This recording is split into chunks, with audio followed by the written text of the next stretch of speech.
Assalamualaikum warahmatullahi wabarakatuh. Selamat datang kembali di channel Om Bris Official.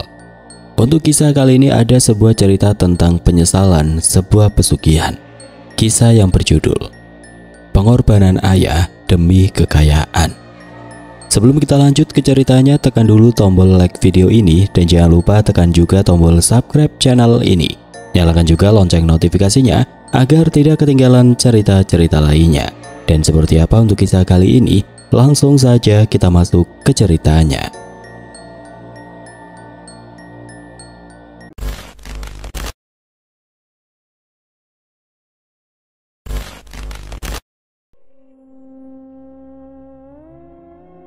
Angin sore di pinggiran kota Jakarta yang hanya membawa aroma debu dan asap knalpot truk-truk tua terasa mencekik bagi Sanjaya. Pada usianya yang menginjak 35 tahun, baunya sudah cekung bukan karena usia, melainkan karena beban hidup yang ia pikul sendiri. Ia duduk di atas kursi kayu butut yang baru saja ia cat ulang dengan warna biru langit pudar. Menjaga gerobak kayu miliknya yang dihiasi tumpukan perabot bekas. Gerobak itu adalah nyawanya dan juga saksi bisu kemiskinannya. Sanjaya menjajakan apa saja, meja kecil yang kakinya sudah reot, lemari pakaian berjamur yang ditambal, dan beberapa dipan kayu yang dicat ulang seolah-olah baru. Di sepanjang jalanan berlubang di depannya deretan ruko permanen berdiri tegak. Dan yang paling megah adalah toko mebel milik Haji Saifruddin, pesaingnya yang dulunya adalah teman SD-nya. Sanjaya menatap papan nama besar dengan lampu neon yang berkedip sombong. Mebel Jaya Abadi, pusat furnitur kelas atas. Rasa perih itu selalu sama, pahit dan dingin. Malam itu di kontrakan petak mereka yang lembab, kehidupan terasa jauh lebih sunyi dan menyakitkan. Sanjaya sedang mengamplas sepotong kayu jati sisa saat Kirana, putri semata wayangnya yang berusia 7 tahun mendekat. Cahaya dari lampu templok yang meredup di atas meja kecil membuat bayangan Kirana memanjang dan bergoyang di dinding. "Ayah!" Suara Kirana lirih memecah kesunyian. Sanjaya menoleh. "Iya nak, kenapa belum tidur?" Kirana menyembunyikan kedua kakinya yang kecil di balik roknya yang kumal. "Aku lihat Sandi tadi pakai sepatu baru ya, yang mengkilap, ada lampunya kalau dia jalan." Sanjaya tersentak, ia tahu persis apa yang Kirana inginkan. Sepatu mengkilap itu adalah simbol dari dunia yang tidak bisa ia berikan. Kirana saat ini hanya memiliki sepasang sendal jepit biru yang karetnya sudah putus dan disambung dengan kawat. "Nanti sayang, nanti ya, ayah pasti belikan, ayah janji," kata Sanjaya. Suaranya terdengar meyakinkan namun hatinya mencelos. Kirana menggeleng kecil, matanya berkaca-kaca. "Ayah sudah janji dari bulan lalu, aku malu ya, Bu Guru bilang sendal jepitku sudah tidak layak." "Shh, anak ayah ini anak hebat, besok ya, besok ayah usahakan laku banyak." Sanjaya menarik Kirana ke pelukannya, mencium puncak kepalanya yang berbau minyak kelapa. Namun di tengah hujan yang tiba-tiba turun deras, menggedor atap seng kontrakan mereka seperti dentuman palu, Sanjaya merasakan harga dirinya remuk menjadi serpihan debu. Ia memejamkan mata, bayangan Kirana yang sering kelaparan dan wajah Haji Saifruddin yang selalu tersenyum meremehkan berkelebat bergantian.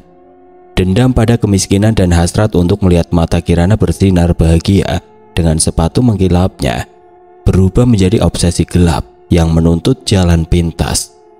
Malam itu di bawah guntur yang menyambar, Sanjaya memutuskan cara biasa sudah tidak lagi berlaku. Ia harus melakukan sesuatu, apapun resikonya.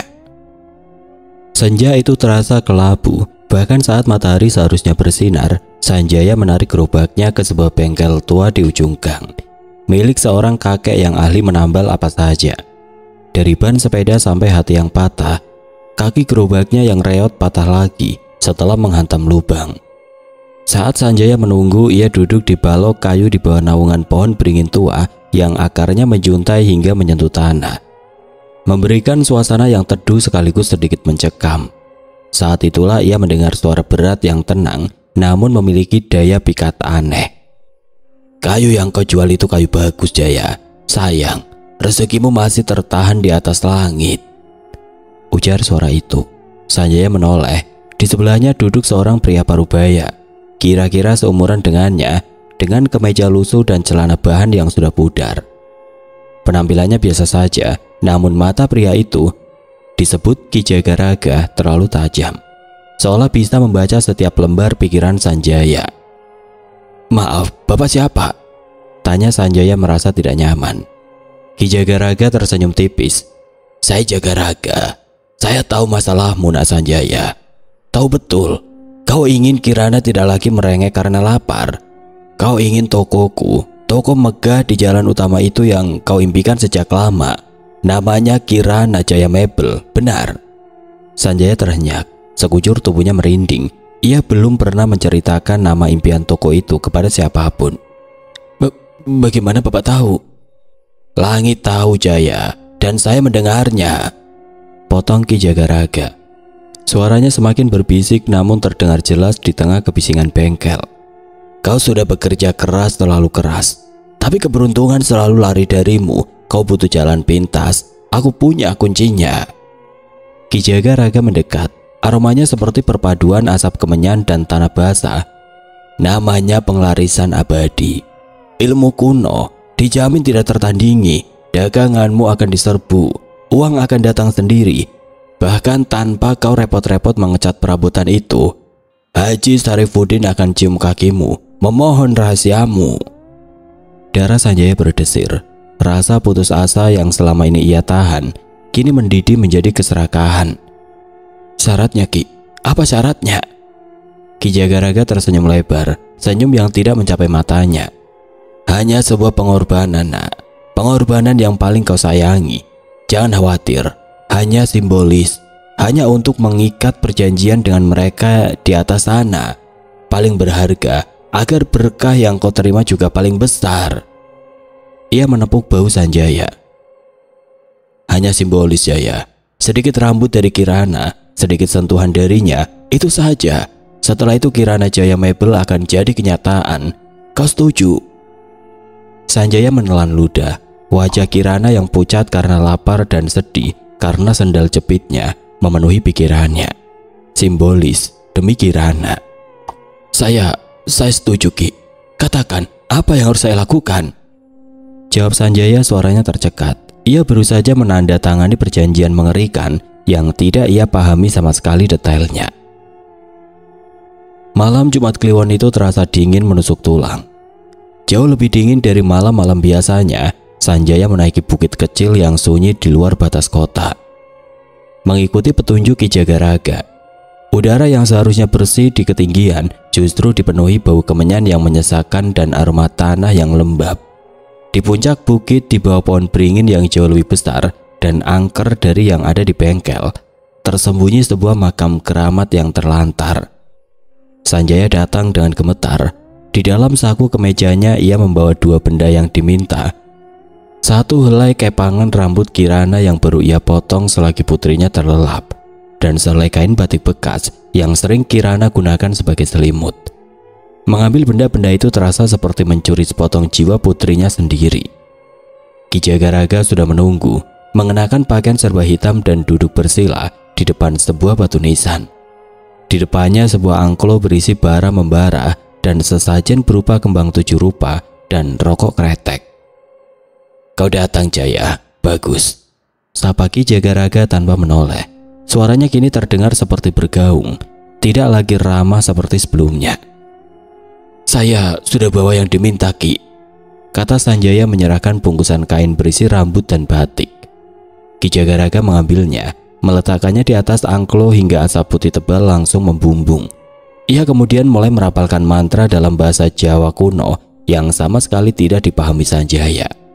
Bunyinya mendesis dan bergetar, lebih mirip gumaman ular daripada kata-kata manusia. Saat mantra itu semakin cepat, Sanjaya melihat bayangan hitam besar bergerak cepat di balik pohon beringin tua. Bayangan itu tinggi, kurus dan seolah memiliki mata merah yang menatap langsung ke arahnya. Hawa dingin yang hebat menjalari tubuhnya, membuatnya sulit bernafas. "Lihat, Jaya, mereka menyambut persembahanmu," bisik Ki Jagaraga, wajahnya menyeringnya dalam kegelapan. Setelah ritual selesai, Ki Jagaraga menarik nafas panjang. Tampak puas, Ia menyerahkan sebuah keris kecil yang berkarat. Bilahnya menghitam dan terasa sangat dingin di tangan Sanjaya. Ini jimatmu, letakkan di bawah dipan Kirana, dekat dengan raganya. Ini akan menjadi jalur energi. Ingat, jangan pernah sentuh bilah keris ini. Jangan pernah. Perintah Ki Jagaraga. Sanjaya mengangguk kaku, menyimpan keris itu dengan hati-hati. Sesampainya di rumah menjelang subuh, Sanjaya melakukan apa yang diperintahkan. Ia menyelipkan keris itu di bawah kasur Kirana. Saat itu juga Kirana mendadak terbangun dengan demam tinggi. Ayah, aku dingin, ada yang menusuk-nusuk, racaunya sambil terbatuk. Sanjaya panik tapi juga merasakan euforia yang gelap. Ia memeluk Kirana, mencoba mendinginkan demamnya sambil berbisik. Tahan sebentar nak, sebentar lagi ayah akan jadi orang kaya. Semua ini demi kamu. Ketakutan dan harapan yang menghancurkan berbaur menjadi satu, membuat malam itu terasa seperti awal dari sebuah bencana yang tidak terhindarkan. Keesokan harinya matahari pagi bersinar dengan brutal, seolah ingin memamerkan kengerian yang telah terjadi.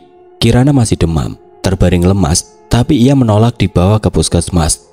Aku hanya lelah ayah, katanya dengan suara yang sangat pelan, seolah energinya terkuras habis. Sanjaya memaksakan dirinya untuk pergi bekerja. Dorongan untuk melihat hasil ritual itu mengalahkan kekhawatiran pada putrinya. Ia menatap perabotannya, meja reot, kursi butut, dan lemari tambal sulam di pinggir jalan seperti biasa. Namun atmosfernya berbeda. Biasanya ia harus berteriak menawarkan barang dagangan, tapi hari itu orang-orang tiba-tiba saja berhenti. Pembeli pertama adalah seorang ibu-ibu yang biasanya hanya lewat. Ia berhenti di depan gerobak Sanjaya. Matanya terpaku pada sebuah kursi kayu yang kakinya tidak rata. Berapa harga kursi ini bang? Kursi itu 50.000 bu, jawab Sanjaya menyebut harga yang biasa ia tawarkan. Tidak bang, saya lihat seratnya bagus sekali. Ini kayu asli, saya beli 150.000 bang. Kasihan bapak jauh-jauh jualan di sini, kata ibu itu, langsung menyerahkan 2 lembar uang 100 ribuan. Sanjaya tertegun. Kursi reot itu dihargai 3 kali lipat. Saat ia menghitung kembalian, ia mendengar bisikan samar di telinganya. Mirip suara Kirana memanggil, "Ayah." Ia segera menepisnya, mengira itu hanya halusinasi akibat kurang tidur dan ketegangan. Keajaiban mengerikan itu terus berlanjut. Gerobak Sanjaya diserbu pembeli, seolah-olah semua orang di kota itu tiba-tiba membutuhkan perabot bekasnya. Perabot yang dulunya sulit laku ini diperebutkan. Seorang pengusaha bahkan membayar sebuah lemari pakaian berjamur dengan harga fantastis hanya karena tertarik pada aura fintechnya. Dalam beberapa jam gerobak Sanjaya ludes tidak bersisa. Ia pulang dengan kantong celana penuh uang yang belum pernah ia pegang seumur hidup. Uang itu terasa tebal, namun anehnya terasa dingin saat disentuh. Aku berhasil nak, kita akan beli sepatu yang mengkilap itu hari ini, seru Sanjaya saat sampai di kontrakan. Namun saat ia masuk, keceriaannya langsung padam. Kirana sedang bermain sendirian di halaman, duduk di tanah dengan wajah yang pucat pasi dan terlihat sangat lesu. Ia tidak menunjukkan antusiasme saat melihat ayahnya membawa uang. Ayah sudah pulang? Tanya Kirana pelan. Sudah sayang, lihat ini. Sanjaya mengeluarkan setumpuk uang. Kirana hanya mengangguk, lalu berbisik. Tadi ada bayangan hitam yang lewat. Dia bilang dia suka bau keringatku ya. Dia bilang dia akan sering datang. Sanjaya menelan ludah. Tidak ada siapa-siapa nak. Itu hanya bayangan pohon. Kita sekarang kaya sayang. Jangan pikirkan yang aneh-aneh. Sekarang ayah mau ajak kamu beli sepatu. Kirana tidak membantah, tapi matanya yang redup menatap uang di tangan ayahnya dengan pandangan kosong, seolah ia melihat sesuatu yang lain di balik tumpukan kertas itu. Dalam waktu 6 bulan, kehidupan Sanjaya berputar 180 derajat. Aroma debu dan cat pudar di gerobak tuanya digantikan oleh wangi kayu jati asli dan parfum mahal di dalam mobil sedan barunya. Gerobak itu sudah lama dibuang, digantikan oleh sebuah toko mebel megah di jalan utama, tepat di seberang Mebel Jaya Abadi milik Haji Safruddin. Papan nama toko itu bersinar terang dengan lampu sorot. Kirana Furnitur. Impian Sanjaya terwujud, persis seperti yang ia bisikan pada Ki Jagaraga. Haji Safruddin yang tadinya congak kini hanya bisa menatap tokonya dengan wajah cemberut. Sanjaya hidup dalam kemewahan yang tidak pernah ia bayangkan. Ia mulai bergaul dengan para pengusaha kelas atas, menghabiskan malam di restoran mahal untuk pertemuan bisnis, dan selalu sibuk mengurus cabang baru yang terus bertambah di beberapa kota. Kekayaan datang seperti air bah, tanpa pernah berhenti. Ia selalu mendapati dirinya menghitung uang, menyusun rencana ekspansi, dan lupa waktu. Ironisnya, semakin kaya ia semakin sedikit waktu yang ia miliki untuk Kirana. Ia membelikan putrinya semua yang ia minta, mainan mahal, boneka Barbie yang lengkap, bahkan kamar tidur khusus yang seperti istana. Namun ia selalu gagal memenuhi janji-janji kecilnya. "Ayah, jadi kita pergi ke kebun binatang hari Minggu ini?" tanya Kirana suatu malam, saat Sanjaya sedang sibuk menatap laptopnya yang berisi laporan keuangan. Sanjaya bahkan tidak menoleh. "Tentu sayang, tapi hari Minggu ini ayah ada pertemuan penting dengan supplier dari Jepara. Kita harus menandatangani kontrak besar, ayah janji minggu depan pasti." Kirana tidak lagi merengek. Ia hanya mengangguk pelan, lalu kembali ke kamarnya yang besar dan sepi. Sanjaya baru menyadari betapa murungnya Kirana belakangan ini. Anak itu yang kini dikelilingi kemewahan justru terlihat semakin lesu. Pembantunya sering melaporkan bahwa Kirana sering terlihat duduk sendirian di sudut kamarnya yang penuh mainan, berbicara sendiri dengan suara berbisik. "Non Kirana sering menunjuk ke sudut, Pak. Katanya ada om hitam yang mengajaknya bermain," lapor pembantu itu dengan wajah ketakutan. Sanjaya membentaknya, "Jangan bicara omong kosong, itu hanya imajinasi anak-anak, fokus saja pada pekerjaanmu." Sanjaya tahu jauh di lubuk hatinya ada sesuatu yang tidak beres. Ia telah mendapatkan segalanya, tapi ia membangun tembok pemisah yang tebal antara dirinya dan putrinya. Setiap tawa yang ia dengar dari bisnisnya terasa seperti lolongan sunyi dari kamar Kirana. Ia terlalu sibuk menjadi kaya hingga ia lupa alasan mengapa ia ingin menjadi kaya. Ia lupa bank larisan abadi itu membutuhkan harga yang harus dibayar. 6 bulan kemudian, di puncak kejayaan Sanjaya, kengerian itu mulai merayap dari sudut-sudut yang gelap.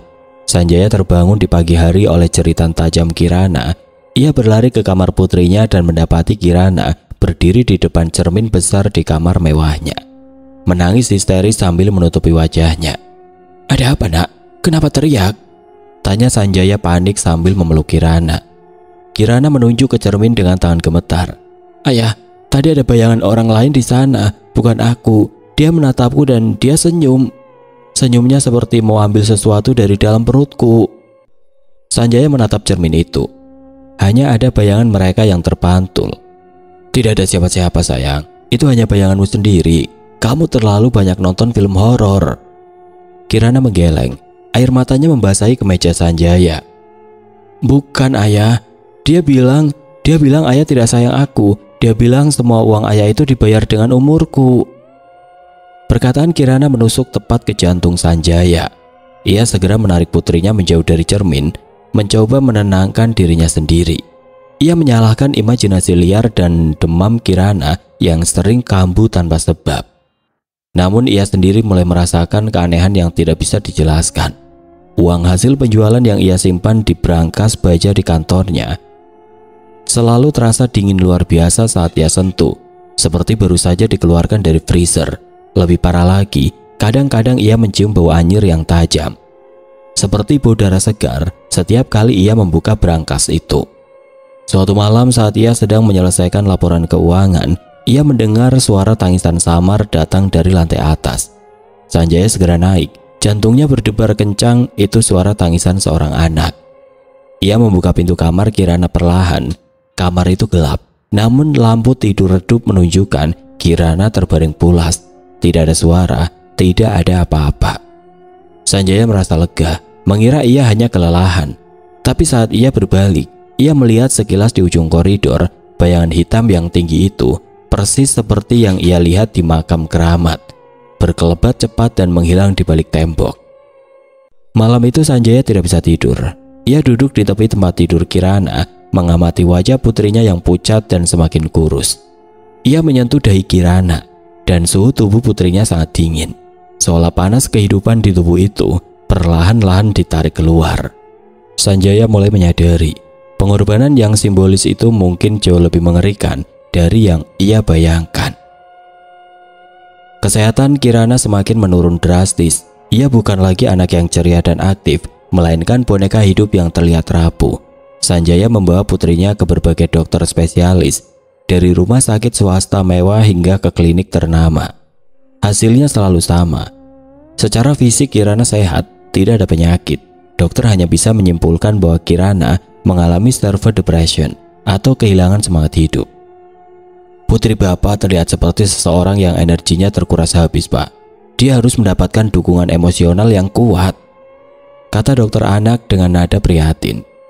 Sanjaya tahu betul siapa yang menguras energi Kirana. Malam-malam Kirana dipenuhi teror.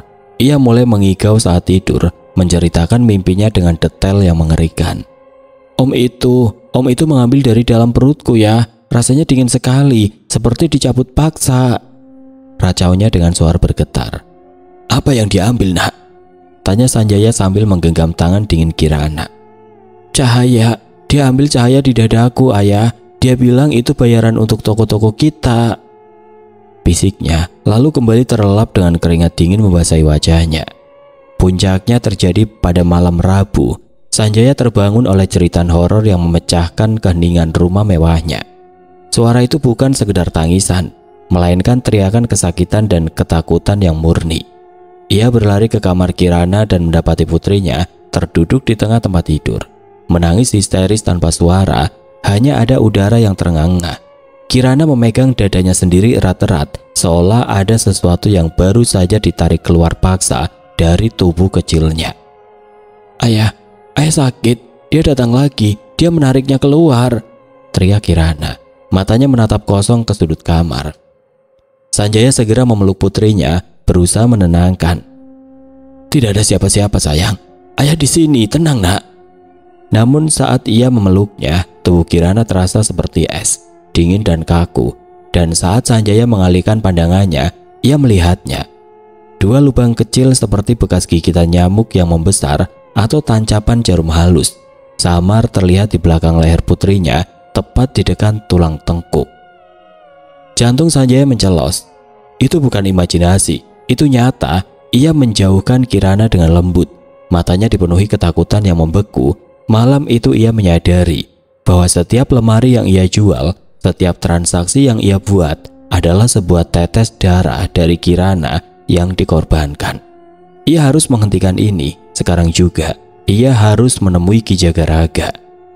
Sanjaya menyetir mobil mewahnya dengan kecepatan gila kembali ke daerah kumuh di pinggiran kota. Ia mencari gubuk reot tempat Ki Jagaraga biasa menunggunya. Ia menemukan gubuk itu, tetapi kini kondisinya sudah jauh berbeda. Gubuk itu kini dikelilingi pagar besi tinggi dan di depannya terparkir mobil mewah yang jauh lebih baru dari mobilnya.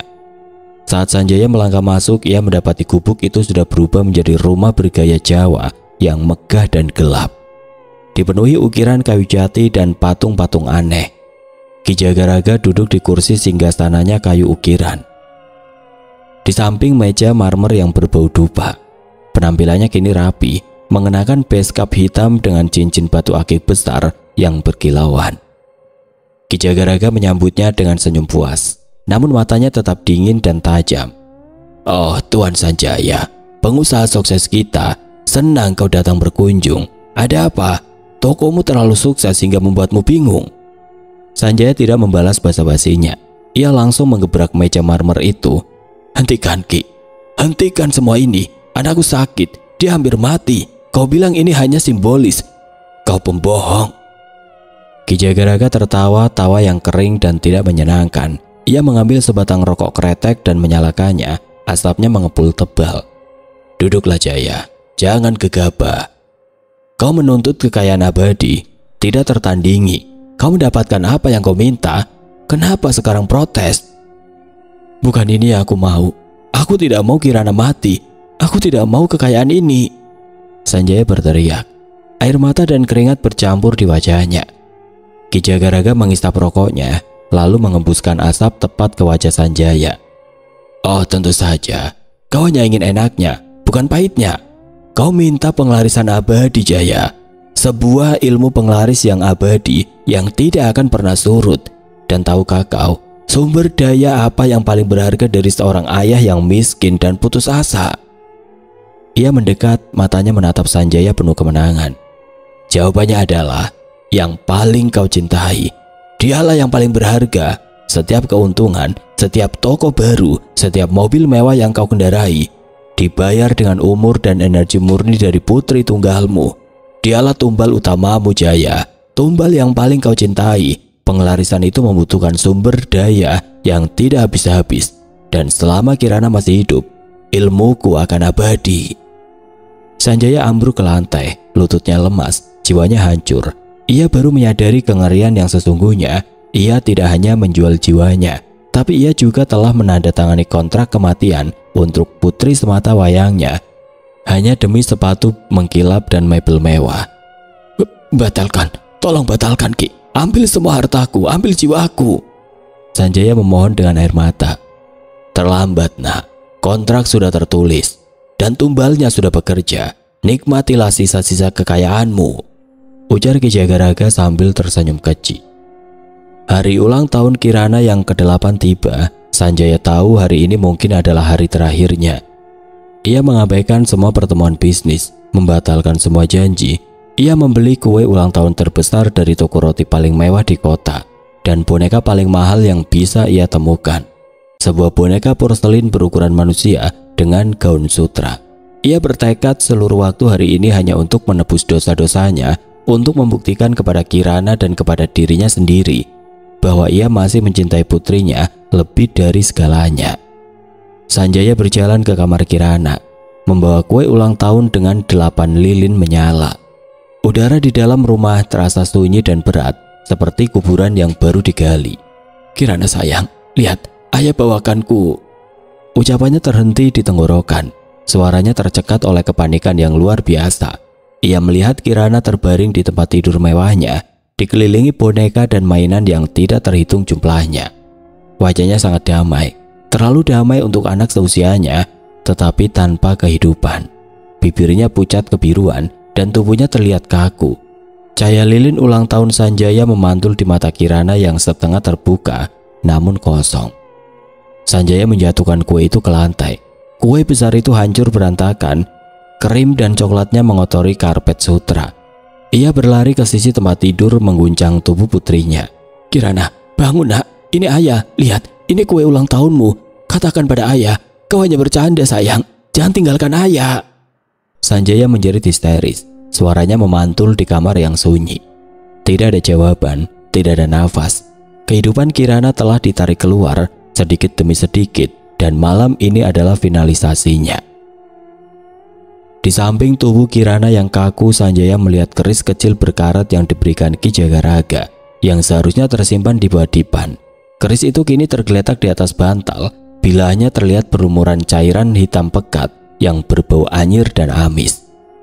Di atas kepala tempat tidur, cermin besar yang dulu memantulkan bayangan Om Hitam kini retak memanjang, seolah meniru luka di hati Sanjaya. Saat Sanjaya memeluk tubuh Kirana yang dingin, suara tawa Ki Jagaraga tiba-tiba bergema keras di benaknya, bukan di telinganya. Tawa itu melengking, penuh kemenangan dan menjadi lagu kematian yang mencekik. Tumbal telah tuntas, Jaya. Nikmatilah kekayaan abadi yang kau bayar dengan darah dagingmu sendiri. Sanjaya menangis meraung-raung, memohon ampun pada tubuh putrinya yang sudah tidak bernyawa. Di tengah kemewahan istana yang ia ciptakan, Sanjaya kehilangan satu-satunya harta yang paling berharga. Kematian Kirana menghancurkan kewarasan Sanjaya. Ia bukan lagi pengusaha sukses yang disegani, melainkan seorang pria gila yang dilanda penyesalan akut. Sanjaya menghabiskan hari-harinya dalam kegilaan. Ia masuk ke toko utamanya, Kirana Furnitur, dan menghancurkan semua perabotan mewah di sana dengan palu besar. Setiap meja yang pecah, setiap lemari yang roboh, terasa seperti ia sedang merobek-robek jasad Kirana. Ini peti mati, semua ini peti mati. Aku membunuhmu dengan ini Kirana, maafkan ayah. Teriaknya di depan para karyawannya yang ketakutan. Ia membakar uang tunai dalam jumlah besar di halaman rumahnya. Ia tidak tahan dengan bau anyir dan rasa dingin dari uang yang dibayar dengan nyawa putrinya. Namun ia tidak bisa menghancurkan kekayaannya begitu saja. Setiap usahanya untuk memiskinkan diri justru menghasilkan keuntungan yang lebih besar. Cabang-cabang tokonya tetap laris manis, seolah-olah kekuatan gelap itu tidak bisa dihentikan. Akhirnya, Sanjaya menyumbangkan semua hartanya. Mobil mewah, rumah mewah dan sisa perabot yang masih utuh disumbangkan ke yayasan sosial dan panti asuhan. Ia berharap dengan membagi kekayaan terkutuk itu, ia akan menemukan kedamaian. Namun ia tidak bisa lari dari bayangan Kirana. Ia kembali ke kehidupan semula, mengenakan pakaian lusuh, tanpa gerobak, tanpa harta, dan yang paling menyakitkan tanpa putri. Ia berakhir menjadi seorang pengemis yang aneh. Seorang pria kaya raya yang memilih untuk hidup di jalanan, hantu yang dihantui oleh dosanya sendiri. Setiap hari Sanjaya terlihat di dekat makam Kirana di pemakaman umum. Ia akan duduk di tanah, berbicara sendiri, dan menatap pusara kecil itu dengan mata kosong. Pada malam hari di tengah kegelapan yang sunyi, Sanjaya akan menangis meraung-raung, memohon ampun kepada pusara Kirana. "Ambil aku Kirana, biarkan aku yang mati, ambil nyawaku, bukan dia. Ayah menyesal nak, ayah menyesal." Tangisannya yang menyayat hati itu selalu dibalas oleh sebuah suara. Dari kejauhan kadang terdengar tawa hantu yang melengking dan dingin, tawa yang sangat mirip dengan tawa Ki Jagaraga. Tawa itu seolah berbisik, "Penyesalan adalah neraka yang abadi di bumi Jaya. Kau harus hidup dan menyaksikan betapa berharganya yang telah kau korbankan selamanya." Sanjaya tetap duduk di sana. Seorang pengusaha sukses yang kehilangan segalanya, tahu bahwa ia akan menghabiskan sisa hidupnya sebagai hantu di dunia nyata. Terikat pada kekayaan yang tidak berguna dan dosa yang tidak terampuni. Oke teman-teman, sekian untuk kisah kali ini. Bagaimana menurut kalian tentang kisah ini? Semoga apa yang sudah saya bagikan dalam kisah ini dapat dijadikan pembelajaran untuk kita semua. Dan buat teman-teman yang baru bergabung, jangan lupa untuk like, komen, share, serta subscribe channel ini. Dan jangan lupa nyalakan juga lonceng notifikasinya agar tidak ketinggalan cerita-cerita lainnya. Dan akhir kata, wassalamualaikum warahmatullahi wabarakatuh.